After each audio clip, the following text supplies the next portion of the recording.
Hello again. Honest fake. Oh, Emily Payne, sex worker, extraordinary.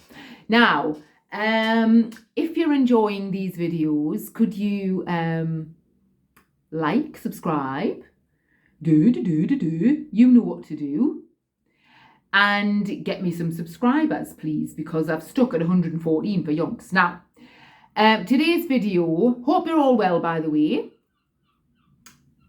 I've been doing some watercolour painting today, got my paints out. I'm very artistic, I'm quite a good artist. And I've been doing some watercolours. I might show you some at some point, if you're interested. Anyway, that's not what the video is about.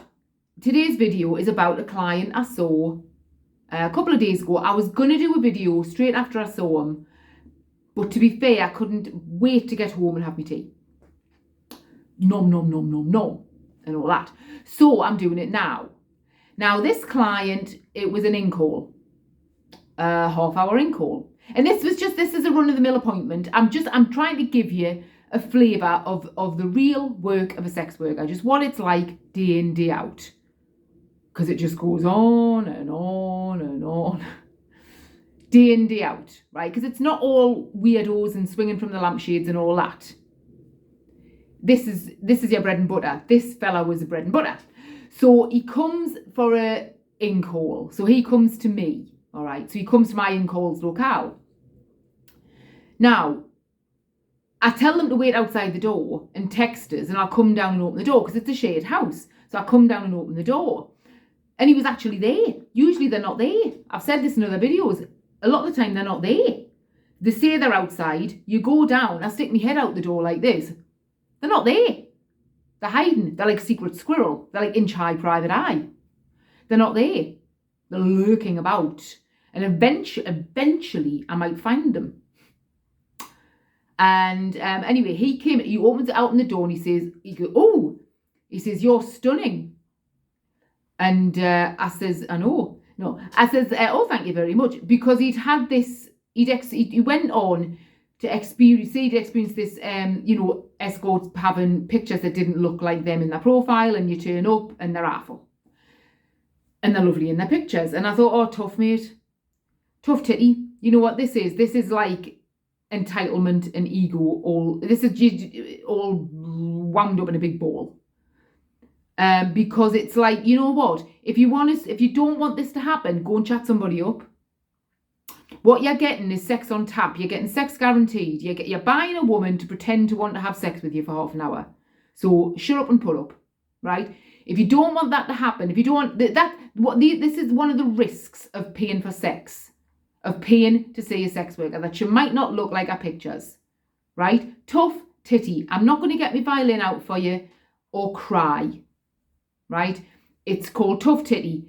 If you want it on tap, this is the risk you take. If you don't want, if you go and chat somebody up, is what I'm saying. Go and see what you're getting. And the way some clients talk about it is if they're like buying a commodity, or it's the same as buying a tin of beans in a shop. It's not. I'm a human being, and so is every other sex worker. But never mind, I won't go on about that.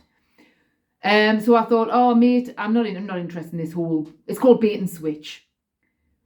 But anyway, right, I'm not interested. So he says, "Oh, you look just like your photos." And I'm so pleased. I thought, oh, right. Oh, I'm so flattered. Right, we'll get up the stairs. We get in the room.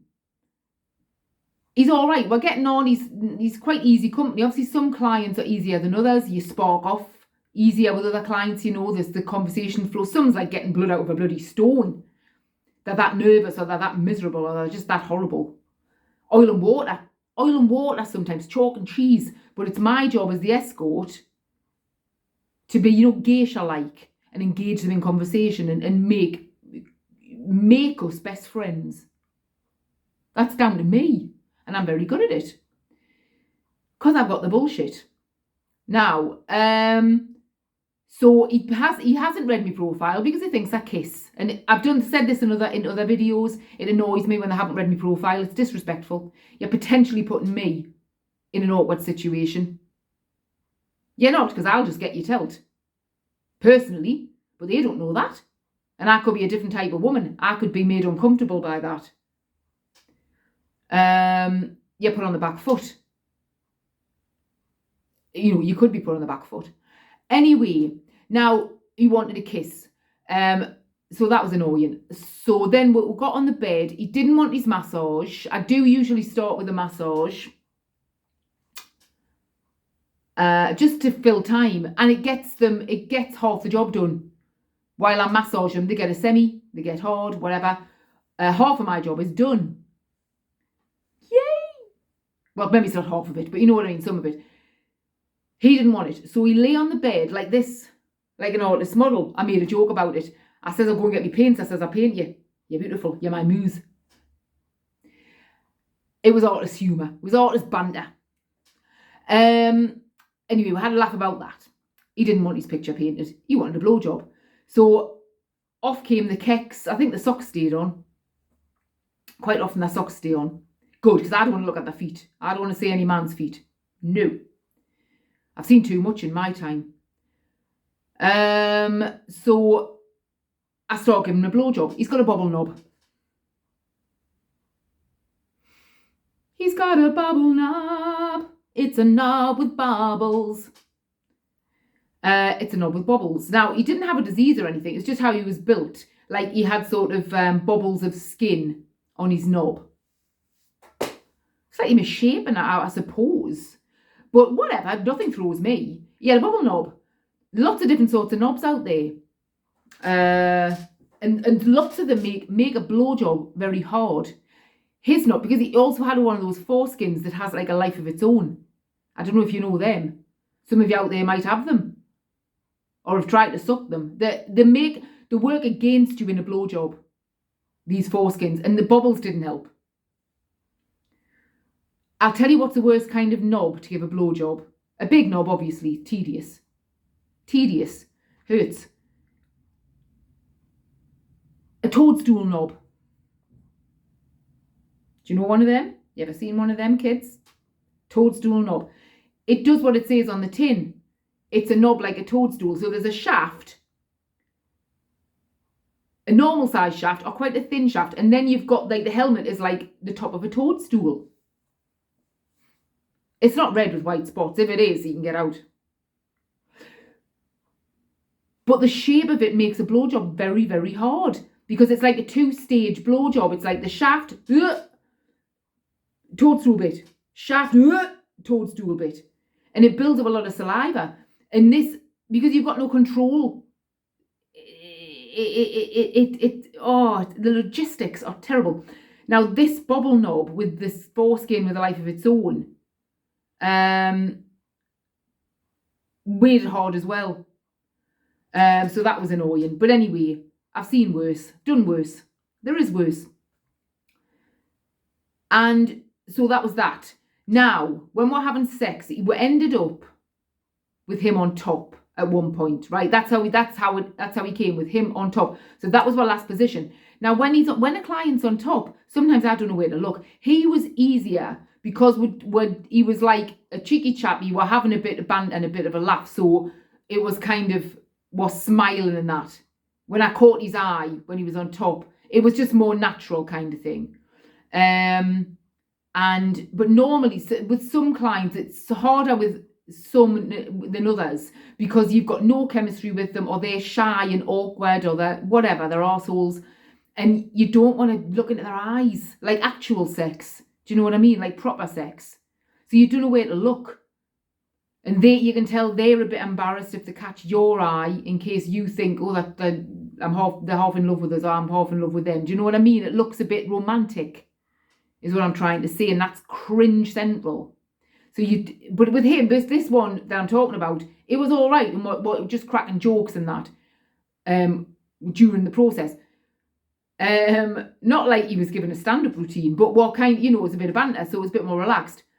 Now, what I do is when they're on top, I sometimes look down as if like to see the thrusting of their pelvis, as if that's really sexy and that's what I've got to see and that's what's getting me. Oh, you know what I mean?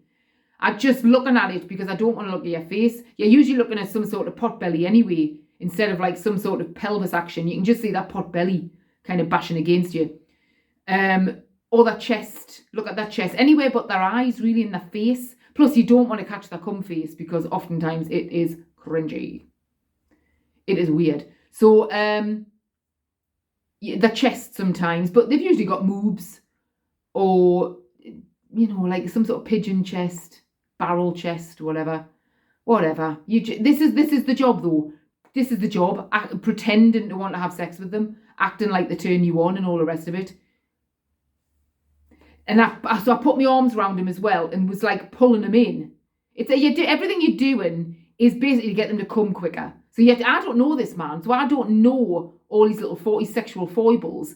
But you've built up a massive repertoire. I've built up a massive repertoire as a sex worker over the years, and you're trying everything in your kit bag just to get them to come quicker. So I'm sort of pulling him into us, and he's like, "Oh, you're pulling us into you. Oh, as if like, oh, you sex fiend." And I said, yeah, you're getting deeper, whatever. And I'm thinking, I'm just saying stuff because I don't know you and I don't want to have sex with you. I'm just trying to get you to, what you've paid for is you've paid for a woman to pretend to want to have sex with you for half an hour. It's pathetic. So, but men believe anything. Men believe anything they want to believe about sex. That this is why they're so easy. It's sweet to sell sex to men. It is so easy or so simple. You can't make it simple enough. And then he came, and that was that. He came loads. He really filled that condom. Came loads, and then I noticed when he was getting dressed, his underpants were like inside out. They'd gone inside out, and he pulled them back on to put them on. They were full of crispy spunk skiddies. Well, like pre-cum crispiness, cock dampness, crispiness. That's not going to catch on, is it? Good. And he just thought I hadn't noticed, but I had. And he quickly turned them around. They're on the inside out. And I thought, yeah, I know, I saw all the crispiness on the crotch, man. Wash your knickers. Something for him to do when he gets home. So and that was that. And then he was away into the night. And he was, his typical client, easy client. Bobbleknob or no Bobbleknob. Easy client. So that's my little story for today. Hope you've enjoyed it. I'm off to have my tea now. Goodbye.